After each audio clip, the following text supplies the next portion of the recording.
lived in LA. It's a nice area. All right, well, thank you, everybody, for joining us. Can you hear me okay? We don't have microphones in the room. I can always do this if no one gets overly nervous.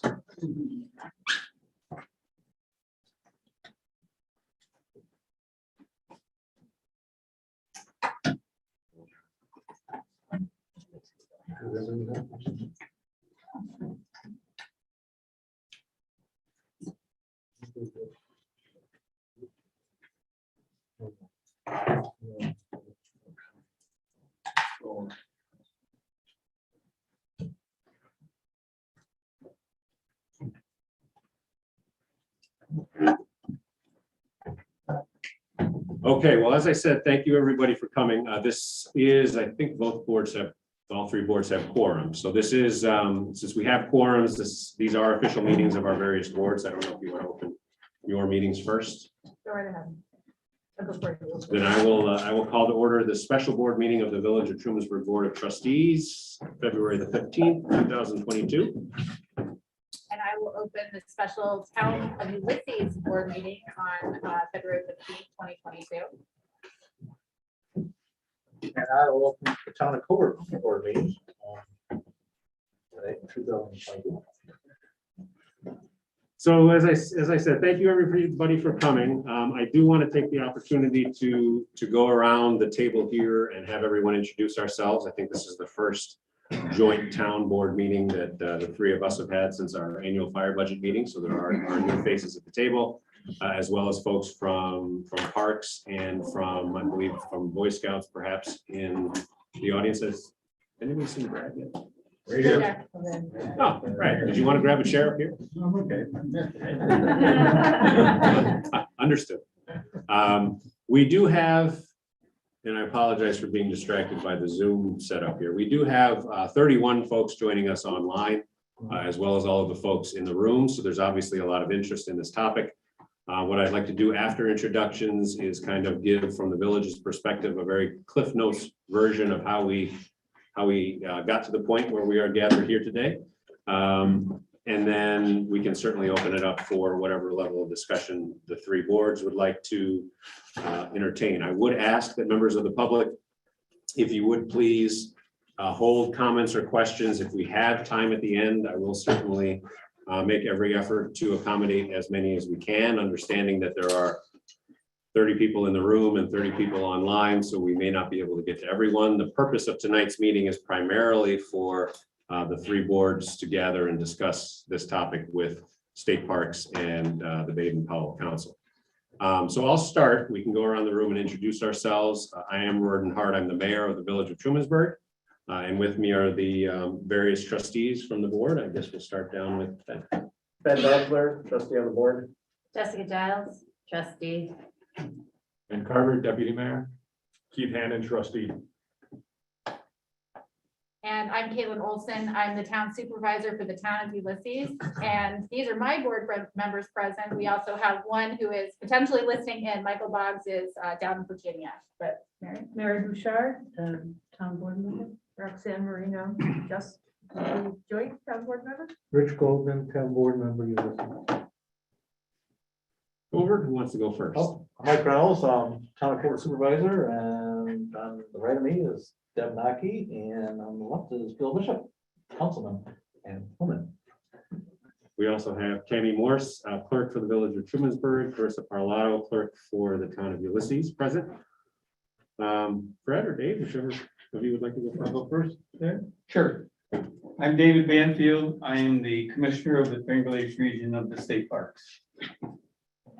I'm Bill Hughes. I'm the park manager at Taconic Falls State Park. And I'm Fred Bond, and I'm your regional director for the Finger Lakes State Park region, overseeing 30 facilities across 10 counties. Happy to be here today. Nice warm room. And then from the Baden-Powell Council. Brad Granger, I'm a board member of the council. Matthew Bull, I'm the Scout Executive and Executive Director of the Baden-Powell Council. Anyone else joining on your end, Jay? Oh, sorry. Another board member, Jay Tree. We're going to let you hide, Jay. So thank you again all for joining us. Kind of in summary and from the village's perspective, how we got to this point this evening. Back, I would say, middle to latter part of last summer, I was contacted by some members of the community who wanted to know whether or not I was aware that the Camp Barton property was apparently going to be for sale in some form. I told them that I had heard rumblings, but nothing official, but that I would look into it. Some of these folks that reached out to me, some were village residents, some were not. I explained at the time that I wasn't sure exactly what the village's interest might be, although for those of you who are not aware, 50% of the village's water supply does originate from a unique natural gravel aquifer that is located at the Boy Scout camp, which the village has operated continuously since 1967, I believe. We have easements to operate that, and it was our primary source of water until 4 years ago, when a secondary system located at, not ironically this evening, Teganic Falls State Park, came online. And so now we have a redundant system of which the well at Camp Barton remains 50% of our water supply. So in the late summer, after these series of phone calls from some folks, I began to ask some questions, began to ask around. And then as Providence or good luck would have it, Brad Granger from the Baden-Powell Council actually reached out through Trustee Hannon and asked whether there was a possibility to potentially meet with representatives of at least the village and any other interested municipalities in the area, Covert and Ulysses being the obvious two, to discuss the possible future of the camp. I believe it was late September, early October timeframe. We met down at the camp area, myself, then Supervisor Nancy Zahler and Deb Nockey from the town of Covert met with Brad and Jay, walked around the property. They informed us of the logistics of what was happening with respect to the ensuing and still pending settlement at the National Boy Scouts level, the need to fund what is referred to as a survivors trust with some $800 and some million. That was the number at the time. And that each of the Boy Scout councils around the country were being asked to come up with some level of contribution to that. And that was essentially forcing the council's hand when it came to looking at how to sell part of the property. There is another, I don't want to speak for Brad or anyone else, but there's another property that the council is considering selling in the Binghamton area, and Boy Scout councils around the state and around the country are all in the same boat. So that was a very nice meeting, and we walked away, at least for my part, we walked away with the idea that it's a beautiful property. It would be nice if there was some way to develop a community use for it.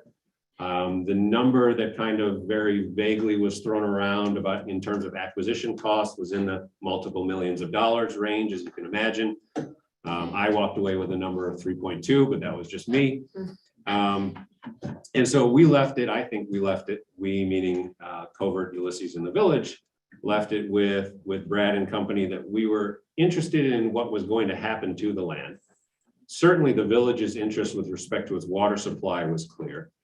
There was a desire or a sense that there is some desire from some corners of the community, and we'll see how widespread that is, that the large scale development version of what could happen when lakeshore property is sold may not be desired by some members of the community, but that the village and the two towns certainly weren't going to go borrow $3.5 million to acquire the property. About 2 weeks later, I had a very interesting phone call with Assembly Member Anna Kellis, who is a Trumansburg native, is familiar with the camp. And she, in no uncertain terms, told me that she did not want to see that property developed under any circumstances whatsoever. And that she felt that the best way to approach, if the village and the towns were interested, the best way to approach that topic was to petition the governor's office, who had recently just stepped in and prevented the sale of the Bell Station property in Lansing, almost directly across the lake from Camp Barton. She felt that the precedent was there to ask the governor to step in.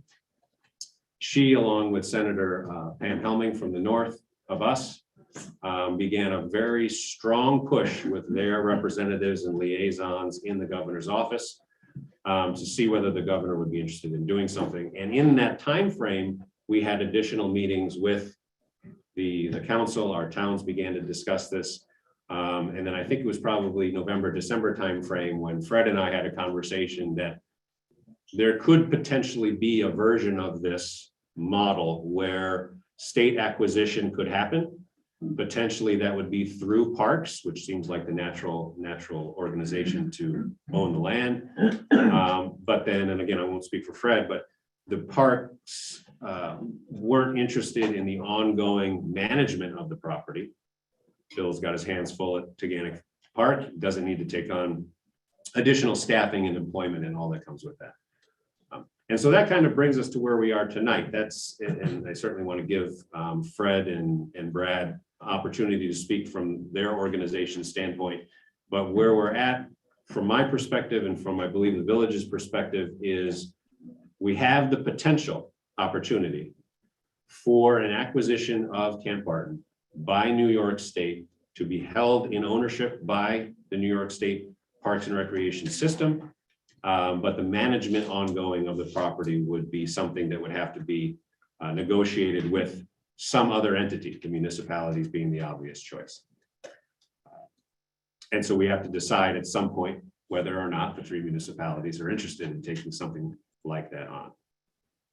And so with that, I'll turn it over to you, Fred, to kind of give everyone a sense from the horse's mouth, so to speak, of where parks are at. If I can, any of the other electeds have any other comments? I think it's real, if I could ask, any Ulysses, Covert, anything that you feel like you need to add to what Ward just shared?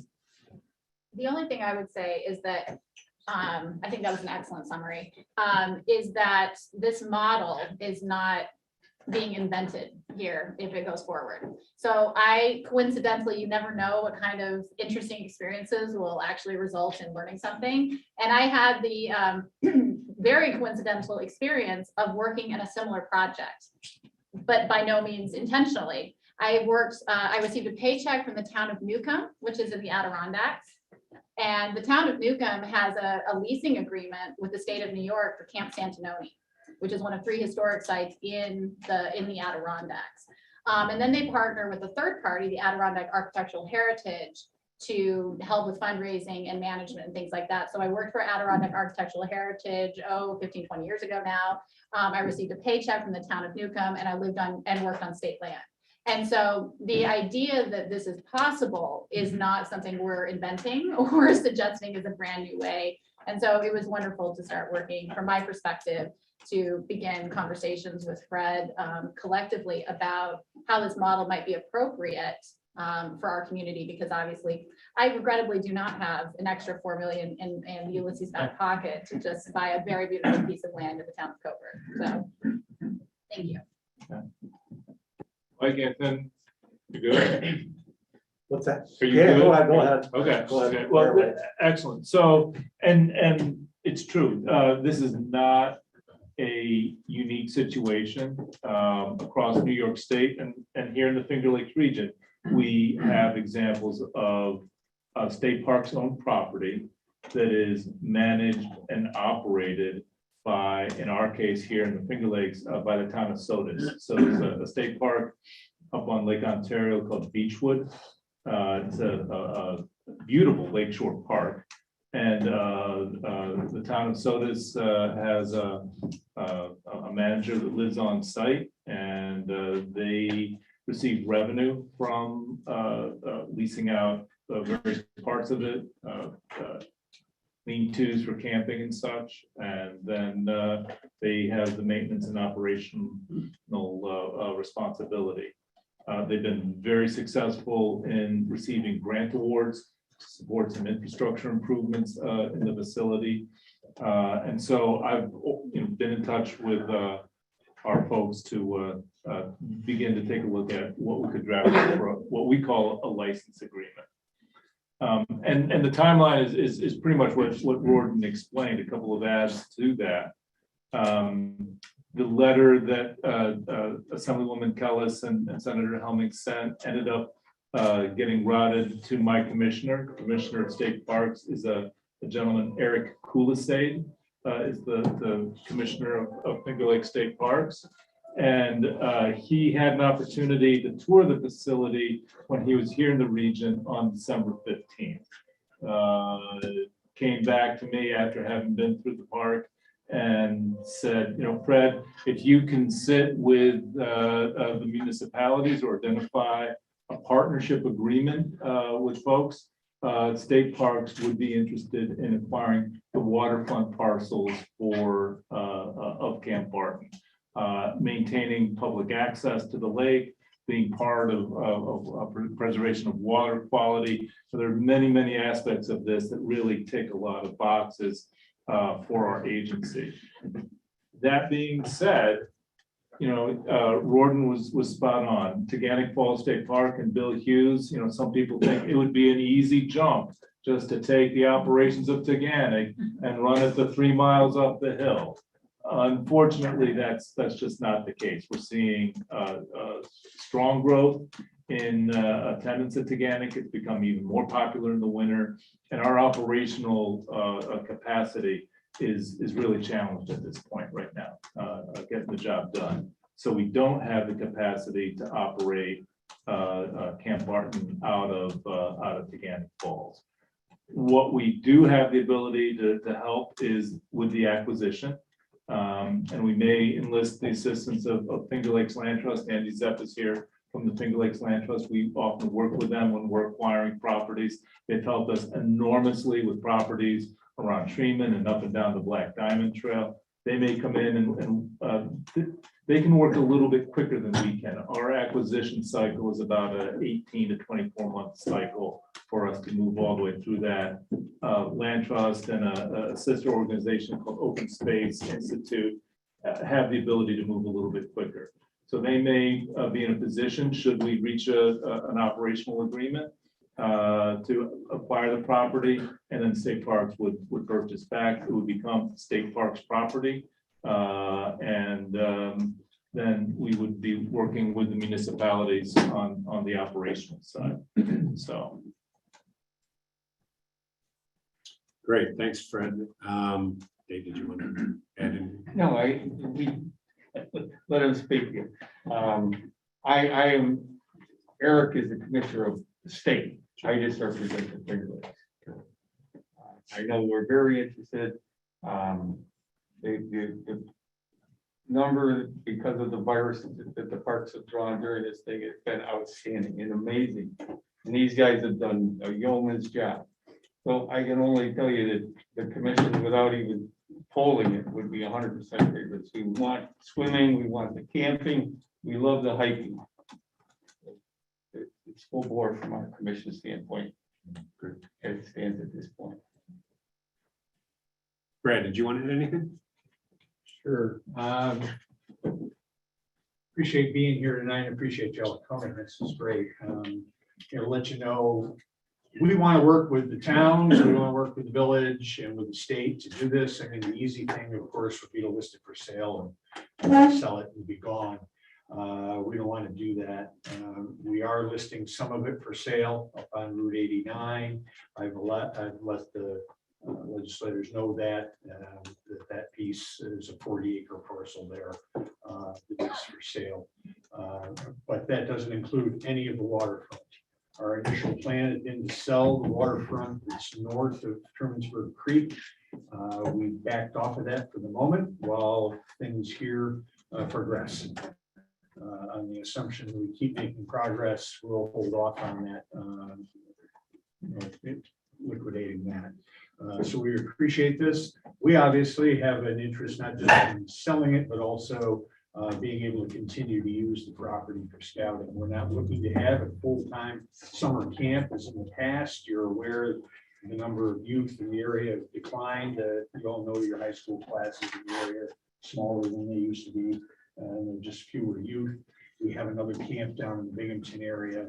We're going to continue with that camp for a summer camp, but we will be looking to use Right. Barton if possible. Sorry to interrupt, but there's a black Toyota Camry that's blocking the ambulance exit.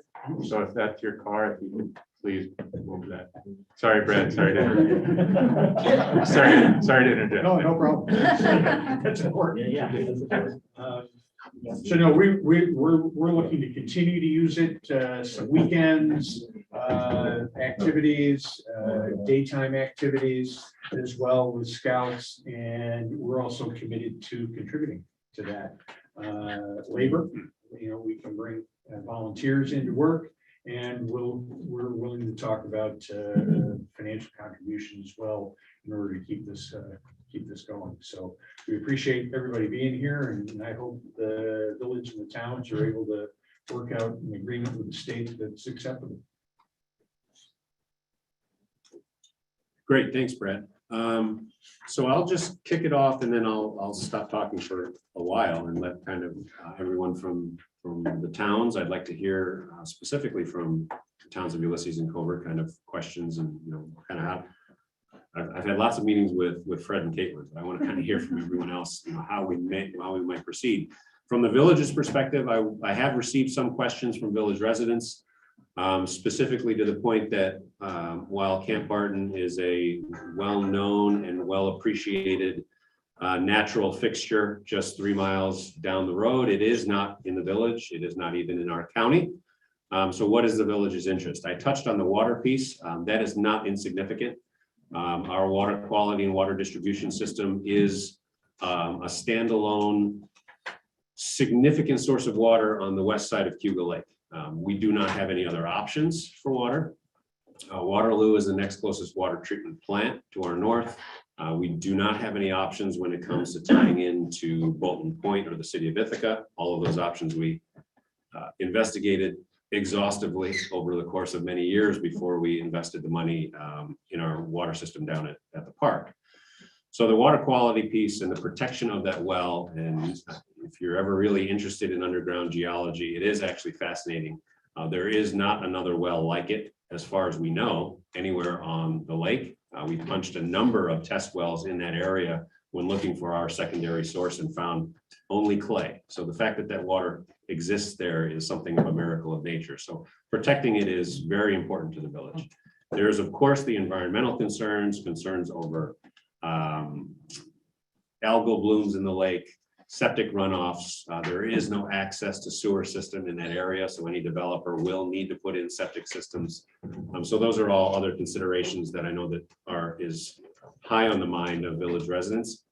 And then the kind of the last piece, and by no means is it last in terms of priority, is the partnership that the village has with the town of Ulysses in our recreation program. Has, not dissimilarly to the foot traffic that Teganic Park has seen, has had a very good couple of years in spite of what the pandemic has done. We've seen a growth in interest in recreational activities of various types, not just for youth. And we know that land and the ability to offer programming is at a premium. The school has limited space. We all have limited space. So the ability to have an access to another large open space, particularly when you add in the swimming and the camping and the hiking, would certainly be of interest to the village and our partnership with Ulysses in the rec program. So that's kind of in a nutshell why the village is even involved in this conversation. But I'll turn it over to whoever wants to go first from either of the towns to continue the conversation about where you see your community's stance. Well, sure. My question is what is the goal? What are you going to use this for? You talked about hiking, camping. Who's going to pay for all that? Because it sounds like there's going to be a lot of infrastructure that's going to be built, maintained, repaired, and organized. You've got the state park over there that says they've already got all this stuff there, but this is too big a project for them to manage. So how is it that these two small towns, the village, can take on something that the state can? I guess I'm curious as to what the overall goal for what kind of facilities and what people you're targeting are. to start my question. Well, I'll answer part of that. I mean, I don't want to speak for anyone sitting to my left. Sorry, we just got a bunch of people that joined. I'm happy to piggyback off of you on that. Well, I was actually thinking of parks. My sense from Fred and from Bill is it's less of a can't and more of a capacity to manage. I mean, they could certainly hire people. They could certainly take it on from a capacity, from a financial standpoint, but it's more of a how much does Bill really want to have to hire more people? We actually have received, and I did circulate it to, I know that Mike and Deb have it. We received a cost estimate that the park did for what it would cost them, the way they run a park, to operate a park at Camp Barton. And the number was about $325,000 a year. So, We have just, when we get a moment. and so when I was afraid the number was going to be some multiple of that. So when I saw 325,000, I thought, okay, well, at least that's a number I can grasp, number one. And number two, we haven't yet gotten into the details of their revenue. So that's kind of the next step, if there's a consensus to proceed in any format, is to see, okay, well, how much does the park make?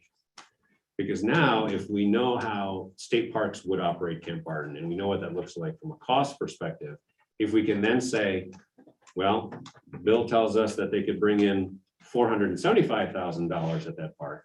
Well, now it's paying for itself. And now we just have to figure out the logistics of ramping up to that level of production over the course of some number of years, knowing that it takes 18 to 24 months just to purchase the property. We're not looking at coming up with that kind of money in our next budget.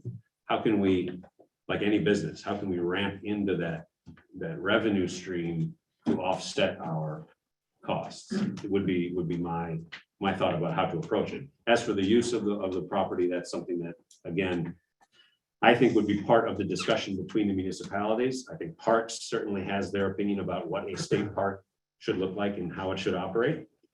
And then how we manage that would be part of the discussion between the groups. So the 300,000 would only be operational maintenance costs. Correct.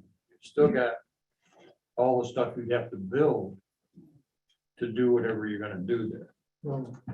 Well, but I think this is, while it's not a 100% turnkey operation, we did a pretty extensive tour of all the facilities. And this is a site that, to great credit of the Boy Scouts, has been very well maintained. The buildings are functional. They have certificate, people are allowed to gather in them. The Boy Scouts have continued to have events on a smaller scale. For instance, if for those of you who have been in the main dining hall, that dining hall has been receiving health department certification on an annual basis for everything. So this is not a situation where it's a dilapidated, immediately needs to be used. My question to kind of piggyback was okay, it's 325,000 to have a full scale operation. Okay. Obviously, I know, having started a business, and anybody else who's either started or been a part of a business, you are not a full operation necessarily on day one. You might not be a full operation until year 5. But are ways with businesses, there are ways with operations like this to do a phased in strategy. It doesn't mean that this park should it all proceed and then, some combination the municipalities take it over, be identical to Deganic and operations on day 1. And so I wanted to make sure, and that was my question, are we going to be allowed to have a phased-in strategy that can balance the costs of managing with the revenue streams that are reasonable to be able to generate in the first year, or the second year, or the third year, or the fourth year?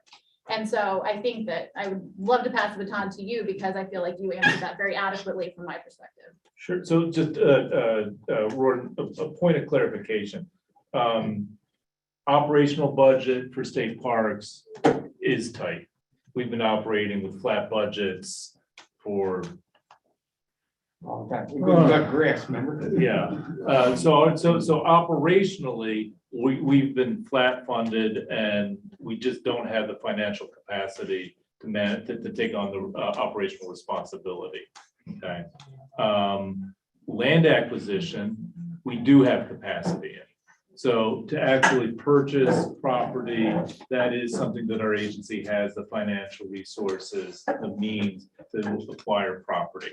Okay, so it's two separate funding streams, two separate budget pools for us. So just a point of clarification there. We had prepared an operational estimate. Bill was part of that. Our regional business officer was part of developing that. And Bill and Rhonda and Kathy, they built out a full-blown park with swimming, with camping, all of the mowing areas, and anything else, what? Oh, the shelters and The cabins. shelters, the cabins. So it was operating and maintaining all of those structures at full capacity, operating it at 100%. We fully recognize that that's not possible on day one. And if we're going to be part of a partnership, and I really look at this as a partnership, and we've got great examples, up in Sodas, here with the village of Trumansburg, of partnering well with municipalities. If we're in this partnership, we would work on a phased approach to ramping up to that level, if that's what you want to achieve. Okay, the license isn't going to dictate that on day one. The beach has to be open. You have to have a paddleboard rental shop. The kitchen's got to be going with a commissary, and you're hosting 50 weddings a year. That's not what we're talking about. We're talking about a phased approach, and as you begin to understand what you want to grow into, then it gets brought online. So that's really where Can I ask a quick follow-up question? So my priorities here, and I'm getting the sense that perhaps I'm an outlier, but my feeling is that we already have Teganic, as you said, 3 miles down the road. My priorities lie much more in the preservation of the property rather than the building of an alternate business type entity to compete with Teganic. And I'm curious about how you would envision that licensing agreement. And, obviously that doesn't start on day one, but would you imagine that it would need to grow into that at some point? Or is something closer to a land trust preservation type model on the table in the United States? That would be possible, but that would be so the license would dictate that the licensees, either one municipality, 2 municipalities, 3 municipalities, however you come to an agreement, would have the responsibility for upkeep and staffing and ongoing maintenance. So that the buildings would need to be maintained, the water systems would need to be maintained, grass would need to be mowed, and those cost centers would be the responsible party of the licensees. Okay, how you develop, and you want to develop property, otherwise you would need permission from state parks to build structures. We'd have to go through design review and so forth. All that's dictated in the license. And I know I provided the supervisors and the mayor the license that we have with the town of Sodas. It's sort of a nice template that you'd be able to see how those that gets. But it defined. wouldn't go so far as to stipulate like a business plan, for lack of a better word, or a business model that we. No. I have a follow-up question that's sort of with my colleague here about in terms of trail maintenance. Is that also something that would be the leases? Correct. Okay. Yeah. So what I'm hearing is there'd be a licensing agreement, but we have latitude to basically do whatever we want minimally or developmentally. So if you wanted to have soccer camps there, you could, or you couldn't. If you wanted to have a lifeguard and swimming, we could or we couldn't. But I think we need to develop a revenue and expense model that's flat. And we're not going to lose money. We don't care if we make money, but we don't want to lose money. So how do we do that? I think we need to plot a revenue and expense budget and see if we can actually make it happen. And maybe there are weddings there, maybe, so that's a whole philosophical conversation. How much foot traffic do you want on that place? And hearing Ben wants less than more preservation than activities. I'm not sure that I would agree. I mean, I'm all for foot traffic. It's more the infrastructure and the business and the monetizing of it that I feel a little bit reluctant to agree to. And it's not that I'm against those things, just that out of the gate, I would like to keep those options open. Could I clarify what I mean when I say business, and maybe Gordon will have additional thoughts? When the reason I was using a business analogy is the fact that So the village has an interest in water, irrespective of, of having any ownership. And while, as, and at least from my perspective in the town of Ulysses, I want to be supportive of you having clean water, but the ownership and responsibility of that clean water does not fall to the town of Ulysses. So I'm looking at this and saying, okay, it's not located in my town's responsibility zone, right? It's not in the town of Ulysses, as much as I would love it. And it's in a different county, in a different township. So I want to be supportive of the village, but what role does Ulysses have in this process? And to me, the role that Ulysses has is connected to the fact that we have a growing and successful recreation partnership with the village. And we have a professional recreation director who's listening in currently, Will Glennon. And we have, in my time, really, I think, developed a very positive relationship with the village, and it's something I would like to continue. And I've had the opportunity of working with Ben on the youth commission, and I think we have a real capacity for having more recreational opportunities. That being said, I use the business example for Ulysses, because we need to make sure, and I have a commitment and a responsibility to make sure that the taxpayers of Ulysses are not burdened with this. So I'm looking at it from what Rich is kind of looking at, the cost and the revenue. And so that's kind of the business analogy connection I'm using, not saying I'm looking at this as a profit center that I'm going to use to fund, fund things unrelated to it in the town of Ulysses. So that's why I use it that way, just so that we could, from Ulysses' perspective, from my perspective on the board, I want to make sure that if Ulysses is making a commitment that I'm not, asking my taxpayers to pay for a property that's not in my municipality. So that's why I use the business example personally. What I would like to do is kind of back up a bit. I know that, Fred, you have asked the 3 municipalities to come up with a strong commitment agreement, that we are all going to work together towards the operational aspect of this, an agreement to work with the park. And I would like everybody, besides Caitlin and Gordon and myself, that we've all met and asked our questions that we had, and we can reiterate all those. But I want to hear from other board members your thoughts, so I know what direction we're all kind of going in, because you need that MOU from us, that commitment, before you can even move forward. Correct.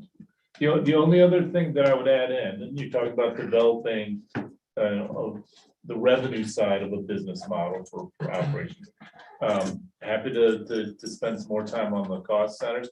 We're also happy to provide, Bill's prepared, or business officer prepared to help you on the revenue side of this also. So I don't want to call it consulting or technical advice, but we operate a lot of facilities across the region. We've got a lot of experience, and that is something that we can certainly, bring to this partnership. And then what I heard Fred also said before, it doesn't have to be the 3 municipalities if one of them is uncomfortable. Right? Well, it doesn't. It only takes 1 or 2 that are committed. Right. Exactly. Right. I asked that same question. The question I still have, to simplify all this, because I'm a little overwhelmed by the whole thing. What is the focus of what we want to accomplish? We've got a guy over there that is thinking of more preservation. I'm suspecting maybe hiking in a natural area or that type of stuff, not to put words in your mouth, but is one possibility. And then we've got a vision of, say, boat launch, sailboards and swimming area, wedding venues. What is the real goal that we're looking for? Because all these applications are completely different and are going to take different maintenance cash flows. And this is a little out of my league, but it seems to me like we need to come up with some sort of common as to where we're going to head. And then we've got the help from parks and scouts and all these other things and the 3 municipal entities. But unless we agree on a core goal of what we want to do with this piece of property, we've got people with their ideas and people with these ideas and people with those ideas. Somebody's going to end up unhappy in the end if we don't agree on where we're headed in the beginning. Is my low level where I think we need to start from. That's my big question. I totally agree. And I've been thinking about that and really exploring my first inclination of, wait, how big is this project? What are we talking about? I'd never visited it until about a month ago. I've since done that twice. And so my experience that I'm drawing from is growing up on the coast of Maine. And I'm sure we've seen similar experiences in New York as well, where we have this beautiful asset in a modest, agriculturally based, insert fishing based community. Then someone comes and buys it and they make some version of a gated community. And you think it's going to be fine and you're pleased with the revenue that comes maybe to your modest community. And then they slowly push you out farther and farther and farther. And then they change the zoning, and houses, trailers of a certain size are no longer allowed in your modest community, and the water is polluted. And so I'm looking at a quality of life, a general quality of life, and all the applications that we've talked about in terms of protecting our water resources. How would you generate the revenue, right? Do you want to swim? Do you want to hike? Do you want to mountain bike? No one said that, I'll say that. How do you want to do this? I think is sort of secondary to protecting the general quality of life that we enjoy as a community on Cuba Lake. That's my investment. But yeah, to think of all the, how are we all similar, not how we're dissimilar. You could have your goal and not have your goal met if we developed it incorrectly. Yeah, And that's, gotta have a good business. that's the plan. point I'm trying to get across Yeah. is you have a vision that's yours. I could have a vision that's mine, but they could be very conflicted when we start putting things together. And we don't want to find that out after we've committed all this money and all of a sudden. Okay. So I think I do want to add one thing to the conversation there. I think you talk about goals.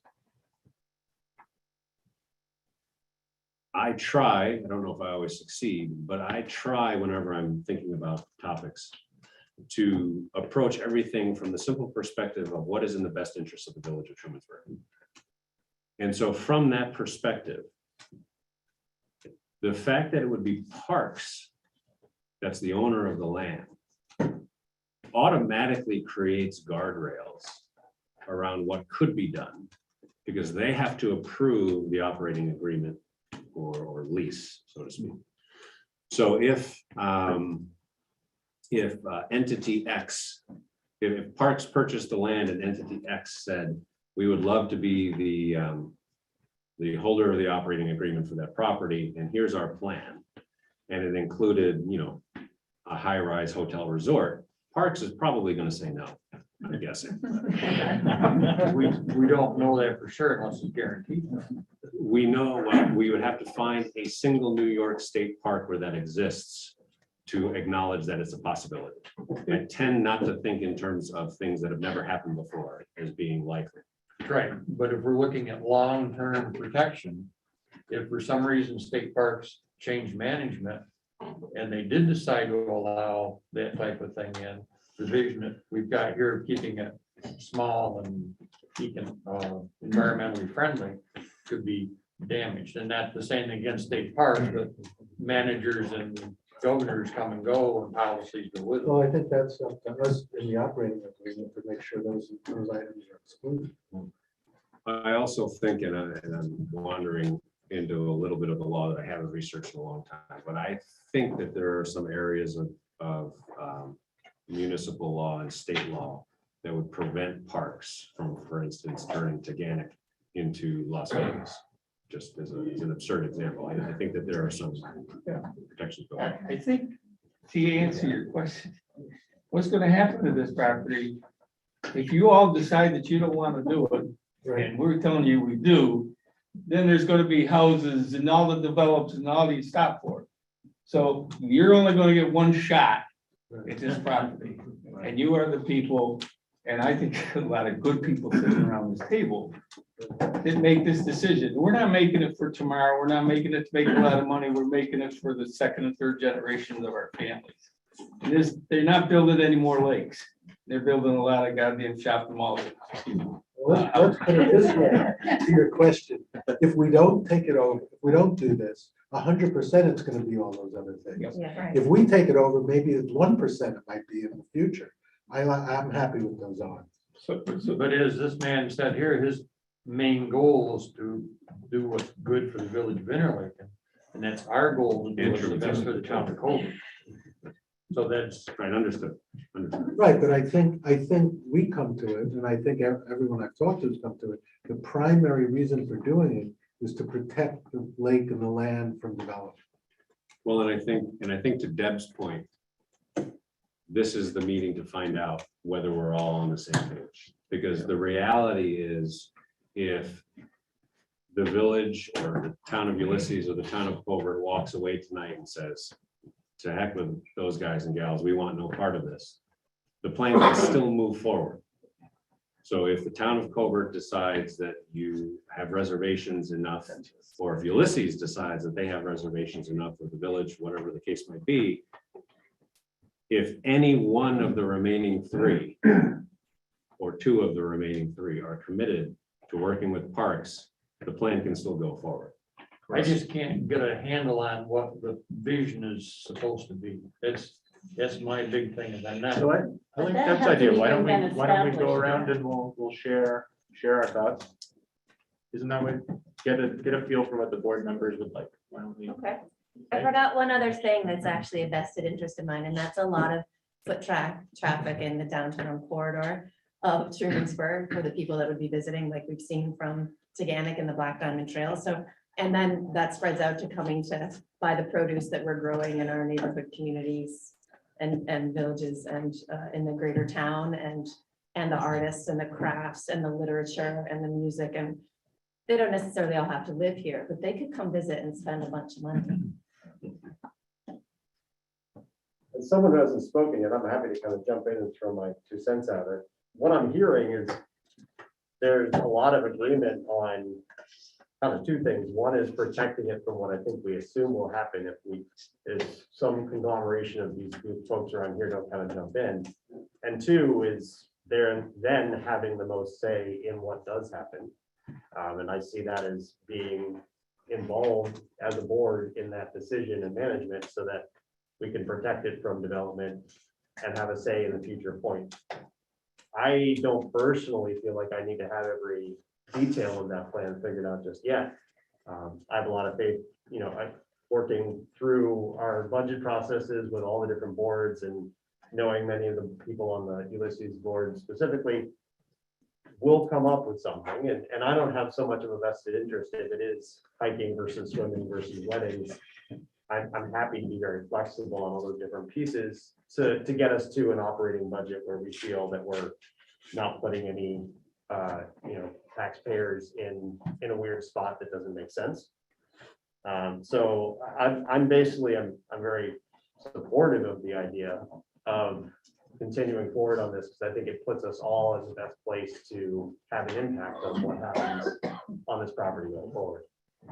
Yeah, so multi-use lakefront area of some with the focus on land conservation and access to locals as well as visitors. And I'd actually like to see a component that maybe included a local fee lesser than a visitor fee, so that we really can have a healthy community, if that's possible in a business model. I've seen that, and I think we've all experienced that in town parks and various places we visited.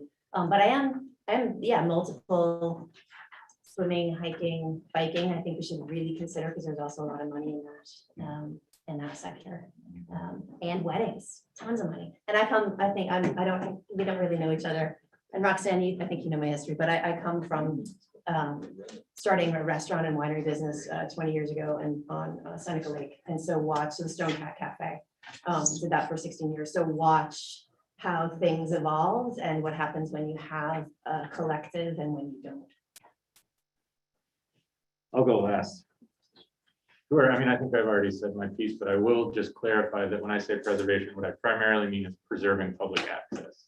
So I think I would reiterate primarily what Ben said. I think the sort of on a first step, I think we agree that we should try and preserve that public access point. And then from there, I think I'm happy to be flexible and accommodate. Obviously, I have priorities and things that I would love and that kind of thing, but I'm happy to be flexible about where we go from there. Well, as someone who really likes Las Vegas, let's not knock it too much. But there is a reason that they put it in the middle of nowhere in the desert.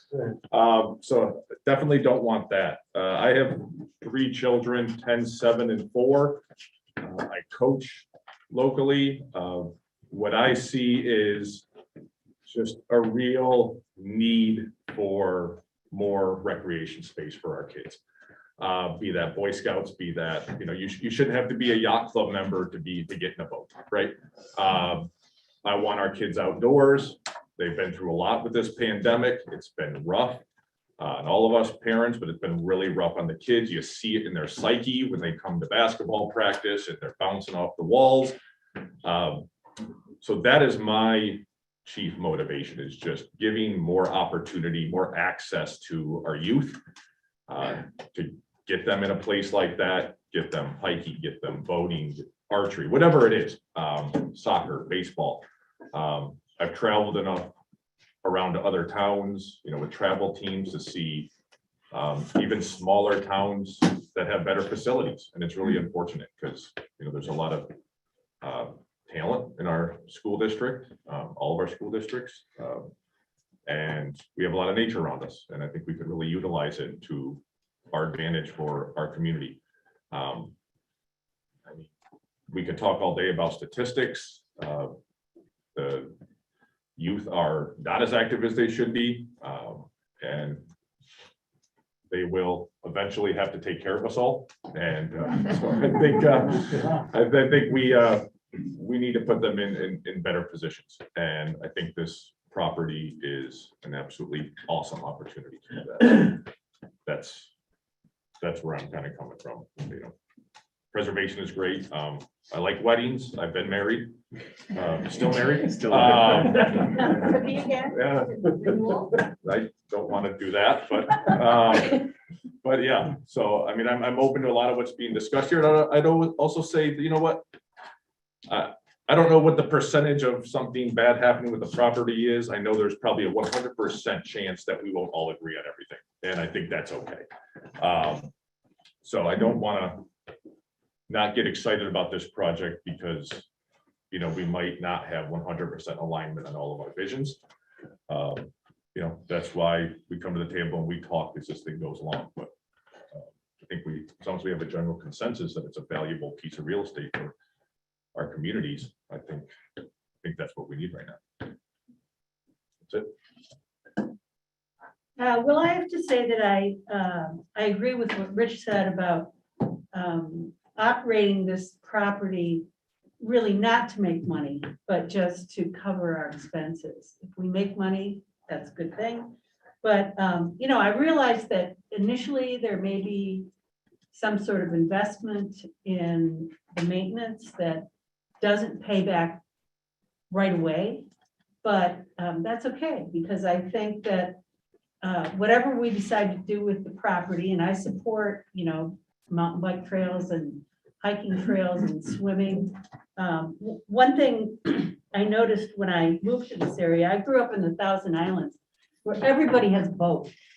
And I was really surprised around here that a lot of people never go out on the lake because it's all private property. So, having access to the lake, I think, is a wonderful idea. And I also like Jessica's idea about having a reduced resident fee, reflecting the fact that town and village taxpayers are, paying for the maintenance of this property. We can come up with a plan. It's not something that's written in stone. And we may find that, certain things don't work, but, we can always be flexible about what we offer and how we use the property. But I think that, maintenance of the natural resources is primary, to my mind. Yeah, a lot of what I think is already been said. I think it's a fabulous opportunity that we should definitely work out a collaborative way to do this, because as everybody said, it's gonna end up being what we do not want otherwise. I also agree that I mean, at least I'd like to see it start as something that's not full-blown gigantic park moved 3 miles up the road, but something where a little simpler, more sort of conservation based, but where our youth can use it because we really need that kind of space and people can access it. I mean, I have questions. I haven't been involved in this discussion at all before about issues like liability related issues. I guess the state parks takes that on, because with the issues of swimming, I mean, a public road runs right through this property. And that's not like always the case with state parks and things, right? Because all the people's properties to access around. And also, what level do we need to, I don't think this is a reason we shouldn't do it, but I just wanted to ask the question, what level of management do we need to do related to the liability of public roads? And do we always have to have somebody there monitoring the access? Well, the road maintenance would be the responsibility of the licensee. Okay. But this is a road that's not. It's a It's town road. It's a It's town. a town It's a town road. So- We're so not that's gonna give already- that up. That's So- what I'm saying, that's but it's a Forget it. town of Covert, it's a public road that goes right through this property between the water and the rest. And so that does seem a little unusual to me in terms of, or maybe it is, I just wanted to know if it is in terms of managing it. Are there other complexities to that? We have Route 89 going right through the middle of Taganek. You know, I Right, mean, so- and that's it, it's not, I'm not to be Well, political, but people sorry. That was- can't that get was- that out was- and just walk and go swimming without checking in with somebody. I mean, they can at other times of And the year, but. that's where we can provide some technical Right, assistance so on how to that's just something operate I'd like that, yeah. to understand more about. Do we have to have lifeguards there all the time? I mean, that kind of issues are things I just am wondering Yeah. about, but I'm not, I think it's great. I think we can and should work something out. The license is really going to provide the licensee, 1, 2, 3 of you, great latitude in how you want to operate. Okay, there's very little that is going to be dictated on the part of state parks. If we start messing with historic structures, that sort of thing, you're gonna have to go through all the SHPO, and we're gonna have to do secret on stuff, just like we all, as a municipality, as a state, we have to work with all of those requirements. But operationally, it's really going to be up to the licensee to determine what their capacity is and how they want to operate. And I think I just meant it more from a cost, potential cost perspective. yeah. To the basal cost perspective to the municipalities, that's all. Yeah. And you could give input on that, obviously, because you have experience with it. That's all, but I think we should work it out. I think it's an important thing to do. Well, I won't speak much because I think my opinion on the subject is very clear. And we have over 4,500 people on a change.org petition. And I don't think we can understate or overstate enough the fact that this proposal and some iteration of it was dead in the water last summer. Like that this was not a possibility last summer. And because the representatives of the Baden-Powell Council, because of people on different boards, and because the public showed up and Assemblywoman Kellis showed up, and to say, or even in the Tompkins County Legislature, and Corman showed up at the legislature to say this is important. People stood up to say this is important, and we are in the catbird seat. The state is saying we will buy this for you. This never happens. I mean, it just doesn't happen, and they are making no more lakes, and they are making no more waterfront. And 90% of Cuba Lake is in private ownership. That's why people can't be on the water, because they can't get to the water. Organic State Park is in the town of Ulysses. And I have residents who can't get to the water because the parking lots are full in the summer. And I am so happy that people are coming to our communities. And I think that's fantastic. I'd like to expend some public money to expand the opportunities for our communities to have access to this incredible resource. Yeah, so, yeah, I agree with everybody. I think it's very rare, as you said, in the lifetime of a community, you get an opportunity at a property that is so remarkable as this. that have so much lakefront on flat land. And for us not to do this, I think would be a dereliction of our kind of imperative from the voters who elected us, that we're the stewards of this place. And I mean, I think we're smart enough people around the table and we can work out the details. I think we're all pretty much on the same page. So I'm 100% that we need to do this. Michael, Who is on the call? Michael, No, he's in Virginia. I talked to him. He wanted to make sure that I had reached out to see if he had any questions. It's my understanding he's in favor. He wants to make sure that the Boy Scouts can continue to have access. He is a former Boy Scout. That's important to him. I think that becomes something in the details in the future. But to the best of my knowledge, he has never said anything that wasn't supportive. Can you hear me? Yeah, go ahead, Michael. Okay, I am fully in support of this. I think this is a once in a lifetime opportunity. And I'd like to reiterate what everybody has said, that you're not making any more lakefront, and to develop it would introduce other problems with septics and access. As Caitlin was just saying, I would like to be able to see the scouts continue to use it in whatever agreements that we could come up with.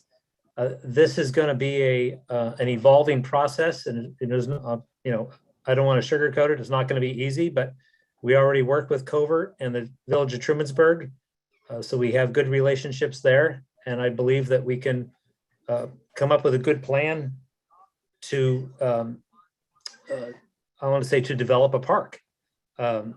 Mike Coles I see he's on here as well. If he wants to speak up, that Myers Park across the lake, I would envision using that as a model. And Lansing has done a great job of developing that park, and they improve it year after year after year. So whatever we come up with as a management structure, and the person we put in place to manage this for us, I envision this as like a lifetime plan. It's not going to be perfect from the get-go. We're going to have some growing pains, and I'm sure it's going to be a lost leader for a little while before it starts to break even. But like Rich said, this is going to be a dereliction of duty if we don't seize this opportunity here. So that's my opinion there. So thank you for hearing me out. Thanks, Michael. Thanks, Michael. Ted? What about, I didn't know if they were gonna say anything, no?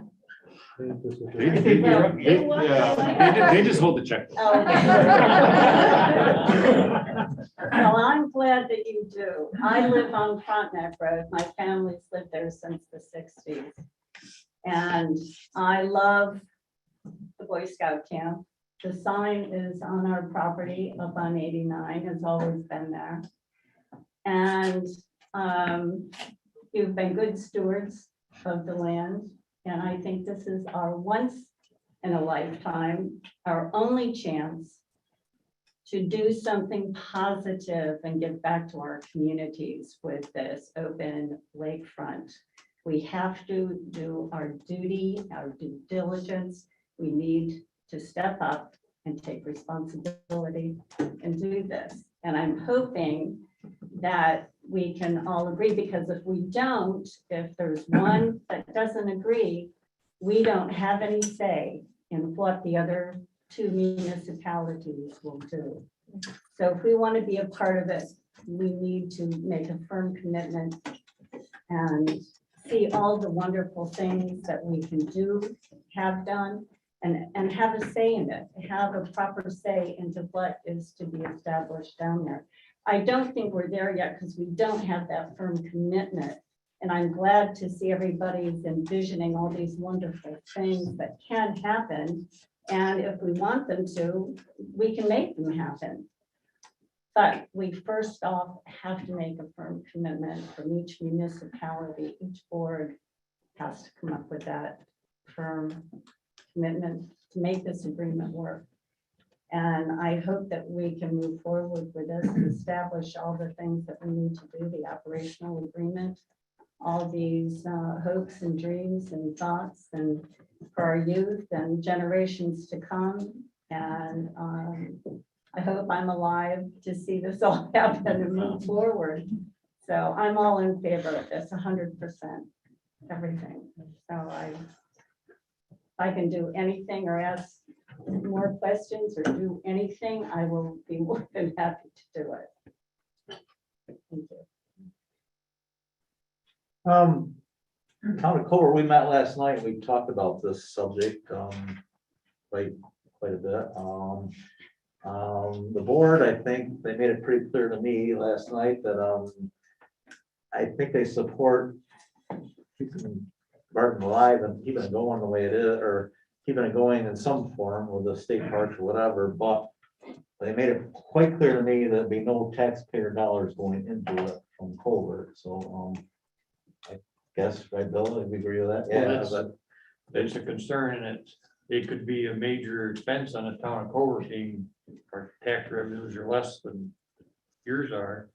If we had to contribute $200,000 a year to make this thing work, that's gonna be. we'd be looking for work. Get people's attention. We'd be unemployed, but So anyway, yeah. That's the concern, not the overall vision and making the thing work. We're certainly for that. Yeah, But paying for it is the. right. number We one just, concern. that's what we discussed last night. We'd like to see it go forward, but I say we can't spend any big money, you know. Maybe, as I say, the idea that it's falling around, maybe it'd be an investment and we get it back. I don't know. That's, we gotta go down the road on that one, see where it goes. That could be an investment and we could, if we knew we were gonna get it back sooner or later, it might float, but, like I say, two of the guys aren't here tonight, but, those two both made it quite clear that they didn't want any part of. No, Brayton was for it. No, he wasn't. He made it clear that he was not gonna use any tax dollar money But for he this told me in part. the parking lot that he would be in favor of moving. All right, he might go. That's something to sway either way. Well, no, I think you're saying both are true. You could be for it and then cautious about money. Right, yeah, I think that's Yes, great. absolutely. So I think Deb's saying, right, and I'm hearing that from the folks of you, you're for it, you're just very cautious You're about, cautious about the money. wisely about taxpayer dollars. Right. Raise everybody's taxes, X number of dollars a parcel, that's not gonna make a lot of people happy. But I think we're all committed, from what I heard, we don't want to spend taxpayer dollars, we want it to break even. And I'm certainly not for putting a big burden on the county of Ulysses for this.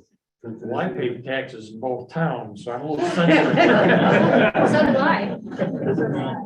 I just wondered, do we have an estimate, because I don't know what any adjustments are, of like, what's the baseline maintenance we would have to do before we ever got any revenue from any of the dreams of even camp revenue, like we have to mow the lawn, right, and the things that state parks would absolutely require for the maintenance. I mean, you might not have it now, but maybe it would be helpful to have that, because then that might be a Yeah. bottom line estimate to, Roxanne, I have some. So that might be a bottom line estimate to how much we might be committing taxpayer money that might be recouped later, but we might have to pay out in the beginning and make. That's the one, this is one from Fred. it's the one I sent around. No, So but I mean, yeah. as soon as the property's bought and our MOU goes into effect, we have to do the baseline maintenance thing. So Roxanne, if you look on the piece of paper, I wasn't gonna hand this So out I was tonight. just trying to see if that was helpful in the Yeah. discussion. I wasn't gonna hand this out tonight, but I took the state parks numbers. I took their cost estimates.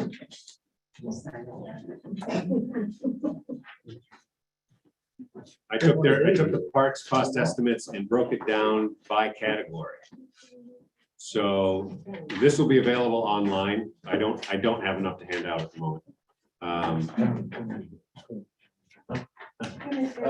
Thank you.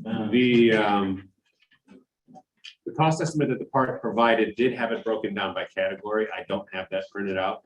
And I basically looked at their grounds. So in year one, when you look at an estimated operating budget, you're basically looking at grounds and maintenance and labor. We could probably undercut that if we were to contract it. But I'm using, again, the parks numbers because I think that that's more conservative. So you are looking at a phased-in approach of roughly 3 years until we're getting to the estimated revenue numbers. I don't have the estimated revenue numbers from the parks yet, which is kind of the next step. How do we phase ourselves into a revenue neutral operation? I think it is important that it become revenue neutral quickly. But quickly, when you're running a business, usually means 3 to 5 years. So there would be likely some taxpayer expense up front, primarily for the maintenance. See, that I think- number would be really important for us, to course. know what we're looking for in budget. I think that to be able to have revenue numbers from the parks to know what we're looking at in year 2 and year 3 will give us an idea of how quickly we can get up to a revenue neutral level. I actually like the idea of turning a slight profit. I'm interested in the fact that the agreement that Parks has with SOTUS has a clause built in that says, when you make money, my word's not theirs, but essentially, not if, but when you make money, the state keeps the additional profit. So it's an expectation that a properly run state park will make money. That gives us the expectation that if we have to come up with money in years 1, 2, and 3, as we're ramping up, that we can build something into the operating agreement that says we get to recoup that. Yeah. I don't think Albany is going to let us make a bunch of money on the parks long-term, but I do think they'll let us get our money back and then operate at a revenue neutral point going forward. And I'll just add, I've said a lot in the beginning, but I'll just say that from my perspective, what's the total acreage to get it? Total what? Acreage, It's up near 800 now. we'll call it 800 acres. The parcel at Camp Barton that we're talking about is just shy of 100. So kind of combining what Rich said and what Roxanne said, I think it's not just feasible, but nothing is easy in business, but I think it would be extremely achievable for us to 5 years from now have an operation at the former Camp Barton that is some scaled down version, whether it's 1/8 scale or smaller than that, depending on what revenue is needed for us to break even, some scaled down version of a Teganic Falls State Park. It doesn't have to be everything that they do. We certainly don't want to necessarily duplicate what they do, but we don't also need to come up with a model that's never been thought of before.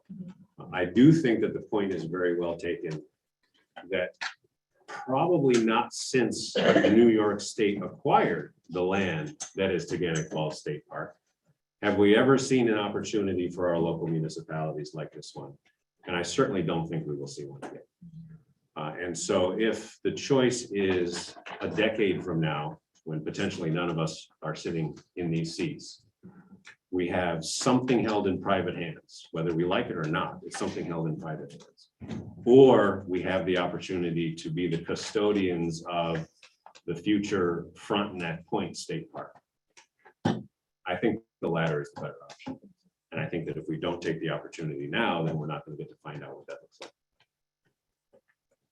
So I'd like to just have a point of clarity with the state representatives, so that we all understand like what you're talking about. This is not gonna go to a vote tonight, but the idea is that the next step would be, so back in the fall, the 3 municipalities signed a memorandum of understanding that we were interested in exploring jointly a possibility of some kind of way to save the Camp Barton property.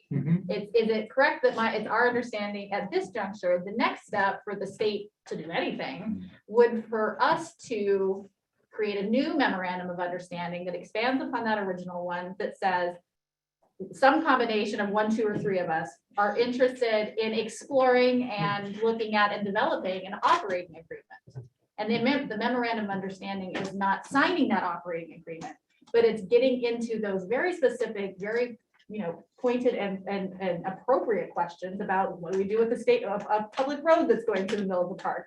How do we make sure that the money allocations to municipalities is fair and possible? How do we get into that? And those details follow going and adopting potentially a second memorandum of understanding. So is that the correct process from the state's perspective? Yeah, so the MOU that you signed was an excellent start. And I see this is the result of that. You are acting to preserve and you have put value on that property. The next thing that state parks will need is a firm commitment from 1, 2, 3 of you that you would like to explore a license agreement for the operations and maintenance of this property and to take those responsibilities on. I can help craft that language. I can certainly get people that have crafted this language in Albany to give some help on this, okay? So that, and I think that would be a good idea. Let me see if I can get an example to share with you of some sort of an MOU that would meet the needs of our agency, okay? And I would ask you to start to craft and bullet your stuff out. Let's merge those 2 documents together in the next few weeks. And we can continue with this momentum. Because there is, time is of the essence with the Boy Scouts. There is, and we're all aware of that. I'm not speaking anything that we haven't all discussed on our stuff. But I do want to be respectful that the Boy Scouts are being really good players in this conversation. And but they do have deadlines and commitments that they will be having to meet. And I think we can do everything in parallel. Okay, I think we can accomplish everything in parallel, but we just need to keep clicking along. And I'm very excited about this meeting this evening. This has been great. Is that a fair answer? Yeah. So is that the case then that we should at each of our respective next board meetings take a vote that we're in support of going forward in this? Well, I'd actually like to, Fred, if you can get us either a template or a sample MOU that's been used. Yeah, we need some details, I think. I'd actually, I don't know that the MOU will have a lot of detail yet. I think, just I wrote down what you said, Fred, a memorandum of understanding to explore a license agreement with state parks for the management of property. So I think if we can craft that piece, then by our March board meetings, we should be able to at least vote on whether we are willing to sign on to the creation of that. And just to understand, if I could, next meeting for T-Bird would be, if I can just run calendars with it. March 14th is our next regular board meeting. We have meetings in between. It's our budget season. Right, okay. March is March 8th. March 8th. Mike, do you know what you are next? Well, from yesterday. March 14th. March 14th. Yeah, that's the nice thing about 14th. February and March. It's Yeah. the same month. That's right. I love that about the month. Okay, March 14th. March 14th. Okay. Barton, Yeah. do you have a moment to take another comment from the crowd? Yeah, one moment. Briefly, I'm Bill Shaw. I own 100 acres that is virtually adjacent. We're giving 40, 50 of those to the Finger Lakes Land Trust. You can imagine my strong support, in fact, financial as well as labor to the development. But I wanted to speak very briefly because my voice is impaired and right now I'm impaired. I'm saddened to hear virtually no reference in almost an hour and a half to a public-private partnership. And I have provided some written thoughts that Deb Knock can share with some others. But I've looked specifically at close to a dozen not-for-profit organizations that have and do and would be available to give contributions. I've looked at dozens of specific user fees that would be reasonable, both for our residents, taxpayers like me, but also for visitors. And I could go on, but I want to be brief. This isn't the time to list them all, but there are dozens of not-for-profit grant sources. There's also community foundations, local bank foundations. Not all of them, not everybody knows about those, but a number of you do. Somehow to not reference those as ways to offset your concern about startup money and your concern about capital improvements, all of which are valid, but there are lots of sources, real sources, not just whimsical, for those kinds of things. And right up front, you already have the Camp Barton Staff Alumni Association. It has a significant amount of money that it's able to make available in support of this MOU. It also has double or triple that in the way of pledges. And you also have all the organizations that everybody here tonight, Rotary, Kiwanis. I'm going to leave it at that, but somewhere in the thinking, there needs to be folks either reaching out to me or some others that know how to do this and have done it for decades, or to your own group to say a public-private partnership, not for venture capital, but by public and private, I'm talking about supporting this financially with either grants or local businesses that have done this for years for our community. Thank you. Thanks, Bill. No, I appreciate that. That conversation has actually, that piece of it has actually come up in some of our discussions. I think what we're focused on tonight is quite frankly, if the electeds sitting around this table weren't interested in moving forward, then all of what you just said is moot. Parks is not going to acquire the property. I'm speaking for Parks, so tell me to shut up if I'm wrong. Parks is not going to spend whatever it costs to acquire the property and then go looking for not-for-profit partners. That's simply not on the table. And so if the municipalities aren't interested, then we have no conversation. And I think that's kind of the focus of tonight. But I agree 100%, Bill, and I am aware of other community organizations that would gladly participate in one way or another. And so that will at some point become part of our calculus if, again, the municipalities sitting around this table agree to move forward. So I know we've got a couple other questions. Are there anything else that the board members wanted to discuss before we do have, depending on everyone's time, I allocated 2 hours for the meeting, so we could certainly take some questions if everyone's willing.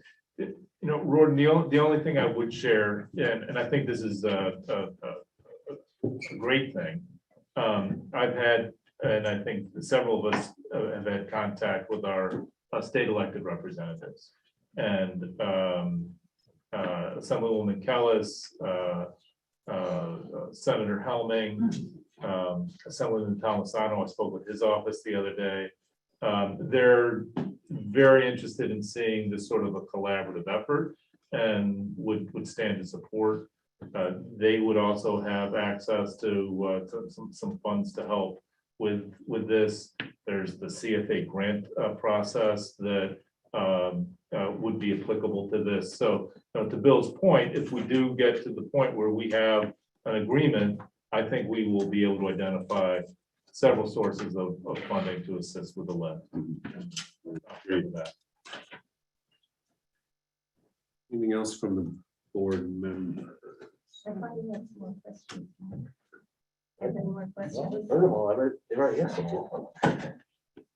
mean, I might just say, I don't necessarily want to underestimate. I mean, I'm always sensitive to spending money and putting a burden on the taxpayer. I also don't think we should underestimate our residents' desire to see this property protected and be willing to step up on its behalf. I think the price tags we're looking at here, I think those numbers are good news. And I think we have plenty of people in these communities, and maybe I just got voted out in 2 years, but I think as a community, we're willing to step up for this, and I think we'll figure it out. Someone who's up for election right now, I just want to reiterate. No, strongly reiterate. I think there's social community value in this far outweighing our financial investment. But I'll leave it. Okay, so we are going to, yes, I know. So we are going to open it up to questions and comments from the public. If you are on Zoom and you have a question or a comment, please use the raise hand feature so that we can go one at a time. But I am going to start with David Tyler in the back. Go right ahead. I just wanted to sort of tell a little story here that maybe you'll lend some perspective to this conversation. Without this particular individual I'll mention, we would not be sitting here tonight. There would be a bunch of houses on the lake where Camp Barton is, and probably the town of Covert would have a much better tax base. However, this particular individual, his name was John Rice, the farm and so forth, where we used to live. He was involved with this committee, which was negotiating for the purchase of the land, which is now Camp Barton.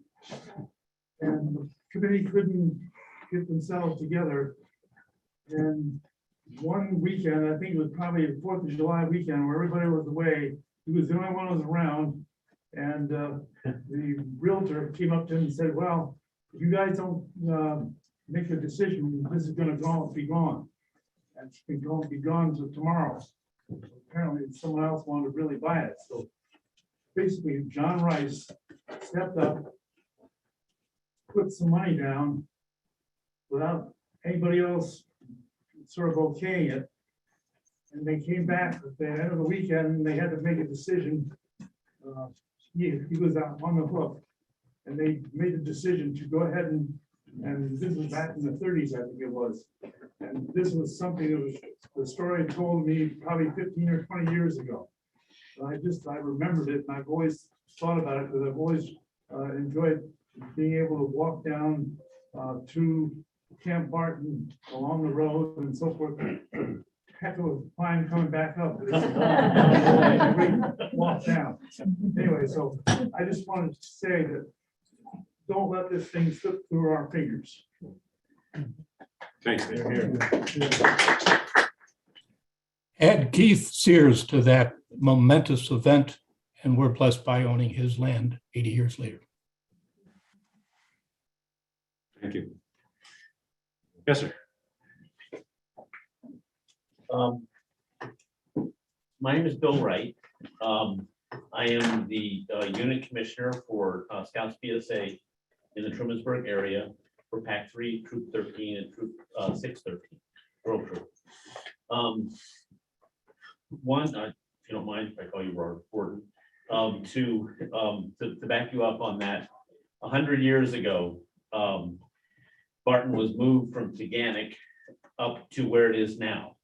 So that is poignant to think in terms of decisions made, and to back you up, sir, on what you said, that have a long-term effect for the good. We can share this.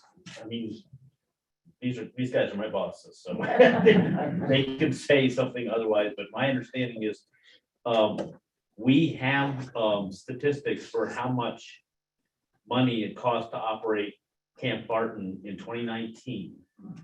Now, 2019, we ran a full summer camp with 200 to 300 scouts for 5 weeks. But the very general budget was about $200,000. And they made $15,000 by the end of the year. Again, you may correct me on some of this stuff, but that's a very broad figuring of the economics of it.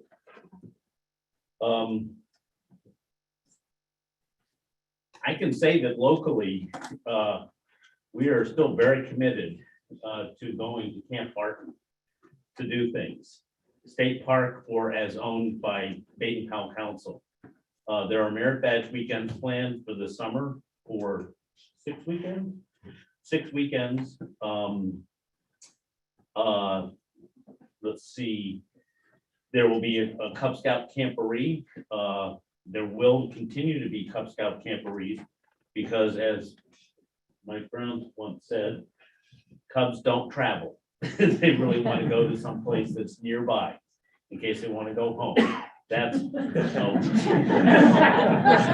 they're young. They're finding out what it's like to go out there and do stuff without their parents.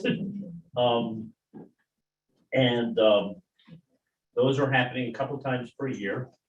I guess I should preface this by saying we get a discount for going to Camp Barton since we're connected with the council. However, we do pay to camp there. It is not just we walk on the camp, I mean, it's not a complaint, it would be a source of revenue for us to continue to do that. I can also speak somewhat for other scoutmasters that I know around this area, that say that they will be going to Camp Barton, if it still exists as Camp Barton, for as long as they can on weekend camp out. It's the easiest thing to do. You throw them in a couple cars, drive on over, camp out for the weekend, they get their experience. My understanding, yeah, it can be corrected, but we have soccer camps that are happening in the summer and the fall. Those are also sources of income for whoever owns Camp Barton. There's no reason, I think, why we couldn't have what we call, affectionately called Beaver Day at Camp Barton, which is a day of working at Camp Barton every year. And our troops and the local troops do this. And I don't know if Fred can say we couldn't because of liability, but it is, you know, community service that we do, and our scouts are required to do a certain degree of community service for their advancement. So that could continue. Let's see, Roxanne, you said something about liability and how we would work, and you guys can correct me, but my understanding is that if you want to go hiking, randomly say, hey, I want to go hiking at Camp Barton, ideally you are, and I think there's a sign that indicates you should check with the ranger before you walk around. But otherwise, it is available to people to go hiking, as long as they check with the ranger who lives in the house that is already intact on one property. So there's no need to build a structure. Let's see. All my things. I'm not sure why I wrote down March 4th. Oh, that's for my stuff. But otherwise, I guess the main point is that I think that it's not going to be a grand amount of money you're going to get, but there is an interest in people going down there and doing things throughout the year that would be a source of income. And that, now we're a private organization, so we probably have more obligations, I'm not sure, but we were able to maintain it in 2019 for about $200,000 a year. And we made $15,000 on top of that. So I think that's my thing. Oh, and no, Barbie, and thank you to everybody in the board that I've worked with on scout projects and such, including Bill. Bill and I worked with my son to build canoe racks down at Camp Barton. So that could still, okay, so Eagle projects could continue to happen at Camp Barton too. Our part of the Eagle requirement is to do a community service project. So those could continue down at Camp Barton also. Good, thank you. Yes, and then we have two hands raised online, but go ahead. Hi, I'm Vivian Rose, and I just wanna, what I'm thinking that I heard a lot about humans. And I'm thinking that there is a human from Trumansburg recently deceased, Jane Gallagher, who was very involved with Baden Powell Council and was an award winner for her service in that council. Jane had a very long view. She was also involved in theater. She was involved in education. She was involved in the care of animals. So I'm not hearing, and I would love to hear and have this opportunity include care for the water, care for the animals, care for the neighbors across the lake. When I first got to this area, I was very moved by the fact that the lakes have these roads that come right down to a landing because people didn't drive around lakes. They went across. And so I'm aware that the federal government attempted to create a waterway trail, and there weren't landings. There weren't places where people could bring their kayak or canoe because they were all private. So you couldn't actually kayak from Seneca Falls down to Ithaca without, there were no places to stop. And which leads me to birds.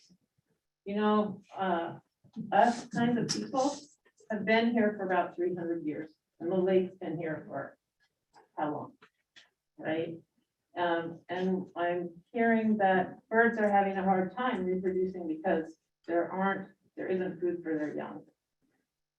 So when we look at an opportunity like this, there's always a tendency to want to kick the tires and do what we've done before and think about how that works and think about, but we have an opportunity here that I think Jane Gallagher would want us to take, which is, how does this property help us be healthier and help us care about each other more and help us know more about the human condition of the world we live in, which includes the birds and the four-legged and the water creatures. And it's not that I'm, want to be romantic. I don't want to be romantic. I want to be practical. If we live in climate change, we need to have a different way of doing things than the ways we think we know how to do them. We need to be able to look at our neighbors who are bugs or birds or fish or overgrazing deer and have respectful relationship that's going to give us a place like Camp Barton 500 years from now, 800 years from now, 1,000 years from now. The Boy Scouts are all about preservation and about serving community.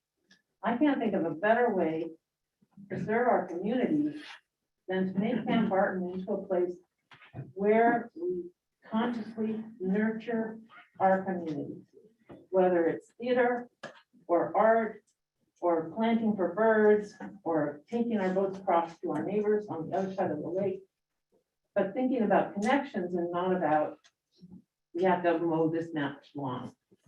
We have to maintain this building. We have to make sure there are those tires on that truck. Just saying, think really big. And Jane Gallagher says, I think, thank you very much for being here to do this.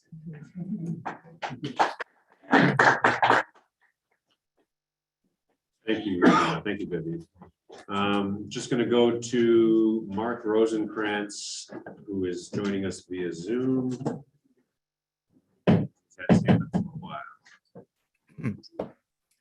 Thank you. My name's Mark Rosenkrantz. I'm a Cub Master of Pack 155. I have about 45 youth in my unit, one of the larger groups in Baden Powell Council. I will say the other camp is certainly closer to us. I reside in Port Crane. Most of my youth go to the Shenango Valley and Shenango Fork school districts. However, we're up there multiple times a year. We participate with great strength. I usually bring about 30 youth plus families with me to Cub Adventure weekends. And I can tell you my experience with Camp Barton specifically is that people marvel that it's there. There lake access, as we all know. I raced yachts out of Ithaca Yacht Club for a long time. Lake access is very poor, especially the southern end of the lake. And I have seen families and youth literally transformed by being at camp, whether that's seeing an owl for the first time or making fast friends because there are other youth doing the same things from other communities and gathering. And I applaud the three boards here for really taking the chance to open that up to the broader community. And I certainly appreciate, as many of us do, the willingness to allow the Scouts to continue to do this. And hopefully we will be good examples as we try to be and try to instill into our youth on a weekly basis to be good stewards of the outdoors and to follow the points of the Scout Oath and Scout Law. And again, I don't want to go into too much detail, but opening lake access, having the ability to have youth and families participate in such a remarkable and unique property, I feel confident in saying you will see your own communities experience the transformative nature that is Camp Barton. And again, I thank the boards. Thanks, Mark. Appreciate it.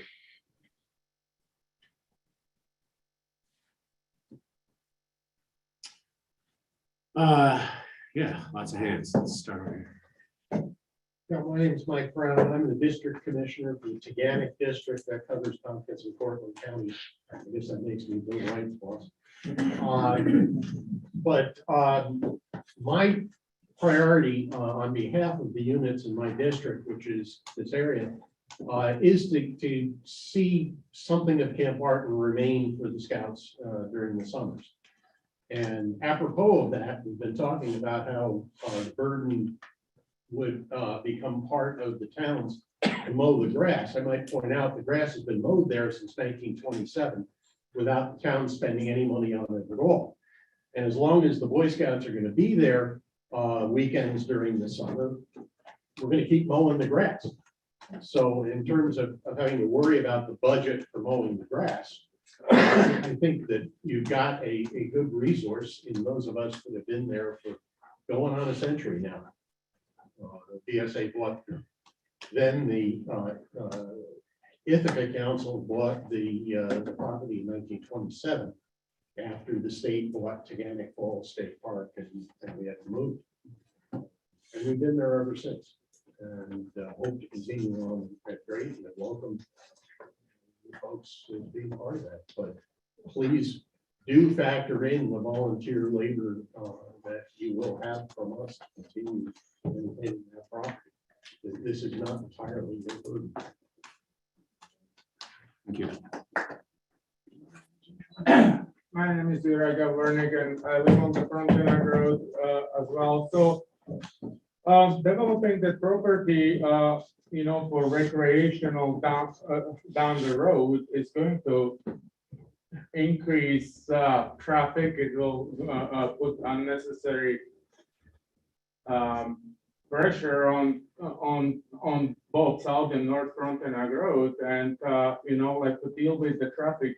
When the Boy Scout camp is open during the summer, there is quite a bit of traffic on that road. If you are going to open a park, some sort of park over there, you will have increased traffic. You will have to have some parking facilities, and that is going to be it's going to decrease the quality of life along those two roads. If you taken into consideration people that are living along those roads.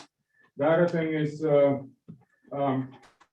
state is not interested in buying this property unless these three municipalities are going to be maintaining or is the state going to buy it regardless? I don't understand that part. So can somebody clarify that? Yeah, happy to. State Parks is interested in acquiring the property if we have an operating agreement with 1, 2, 3 municipalities, a third party, if you will, to operate and maintain the facility. So it is dependent, acquisition will be dependent on a commitment from 1, 2, or 3 of these municipalities to take on the operational and maintenance responsibilities. And so you are not, you don't want to buy just to preserve it as a nature area or in any kind of form where it is not developed as a park with the facilities and recreational purpose,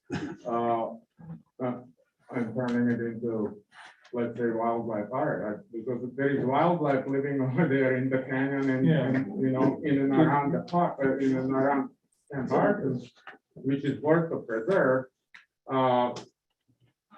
why do we have to have something very similar to Taconic Park, just three miles down the road?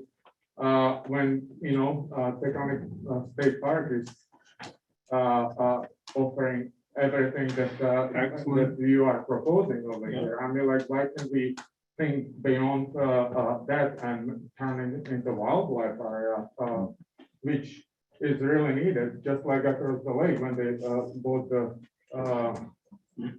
when the state bought the NISAC station. I mean, like. Sure, good question. And they're a little bit different. Bell Station was much more of a existing wild and natural area. And the Department of Environmental Conservation, our sister agency, was engaged in that process. Camp Barton, we're responding to essentially a request from the local municipalities to engage in this conversation.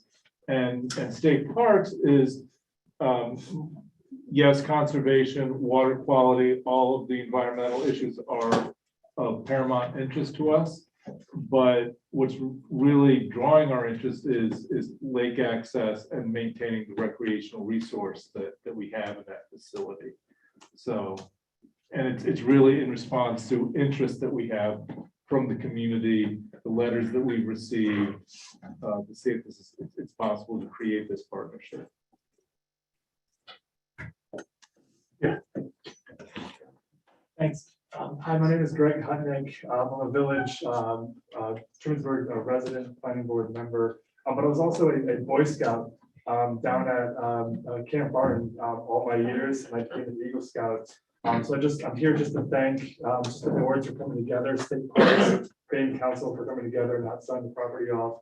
I do support keeping this as a recreational asset for the communities, as well as natural resource protection.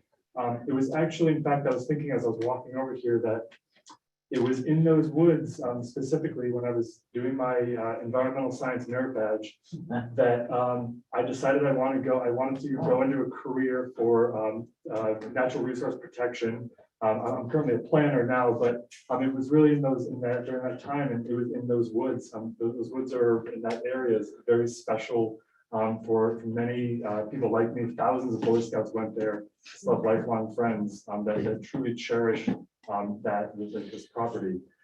So I think both things can happen where there can be natural resource protection, because as we know that we want to protect our lake quality, but also keeping the recreational amenities that are down there, just for camping, hiking. That's where I learned to sail. I learned to swim there, learned to snorkel. I really appreciate Trustee Hannon's just really advocating for youth recreation, because that's where I learned to do pretty much all of my kind of activities. So just thank you all, and please keep the conversation going. And I do hope that Town of Covert does, is also part of this too. Thank you. Thanks, Greg. We have a couple hands up online. Don't want to ignore them. Will Glennon, who is our Ulysses Rec Program Director. Go right ahead. All right, thank you. This has been great to listen to. My comment is pretty much, we're not going to have to, like, if this goes through, like, make this up as we go along. We have a lot of support. We have the parks that we can lean upon. We have the people from the Scouts who have been, expressing their support, their memories and experiences of being a part of Camp Barton. So I believe that going forward, we'll have plenty of invested parties that'll be interested in making sure that this is a success. So I really feel that this is something that we should take advantage of. From my perspective for recreation, obviously this has tremendous opportunities for all the communities. I've been working with a lot of the youth, having them have another opportunity to be able to be down on the waterfront. We already use Teganic, but every opportunity that we can offer for community members to access the water, be able to create those memories, I think that we need to take advantage of it. So thank you very much. And I'm glad that this conversation is continuing. Thanks, Will. We have Linda Levine online. Go ahead, Linda. Here we go. Okay, can you hear me now? Yes. Oh, okay. My Zoom has me not seeing me, so I'm sorry. If you can't see me, I'm sorry, I can't change that. So I own some property in the 1500 block of Taughannock Boulevard. So we have some beautiful lakefront property, and I just want to say, as someone whose son still has traumatic memories of swimming in 59-degree water at Boy Scout camp, and and as a lake owner who pays a lot of taxes for that lake frontage, I can't think of anything better for the use of those taxes if it were necessary, which it sounds like it wouldn't even be, than to keep that lake as beautiful as we can. We know we've had algal blooms. I tend to sample for that function to make sure that people know when there's algal blooms. I always offer neighbors the opportunity to come swim from my dock who live across the street or up the road, because it's pathetic how little access people who live around that neighborhood have, and how little, relationship they have to most of the people who own the lake properties, frankly. So I just want to say that this would be the best possible thing. I can't speak for the West Shore homeowners, which I'm a member of, but I'm going to guess that, is anybody there? Has anyone spoken for them? I'm going to guess that if you ask them, they would be thrilled to endorse the importance of this for maintaining the quality of the lake. So thank you for all the good work. Thanks, Linda. Yeah, we'll jump to, then I have another hand up online. Go ahead. Matthew Bull, the Scout Executive for the Boy Scouts. So I just wanted to jump up here before the end of the meeting and say, first of all, thank you to everyone here. It's never our desire to want to sell this property. Circumstances, COVID, frankly, has been probably the single largest factor on top of that. I want to thank all of you for taking the time out of your busy lives to listen to an idea that, frankly, it was dead in the water last summer.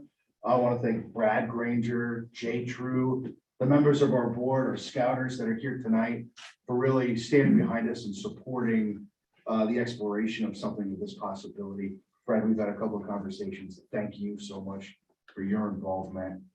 We've been operating Camp Barton on a shoestring budget for, almost 100 years. Well, 100 years at this point, 1922, up on top of the fall. So if you need help, figuring out how to figure it out. So again, thank you very much. Thank you. Let's see, Ed Brewer. Go right ahead.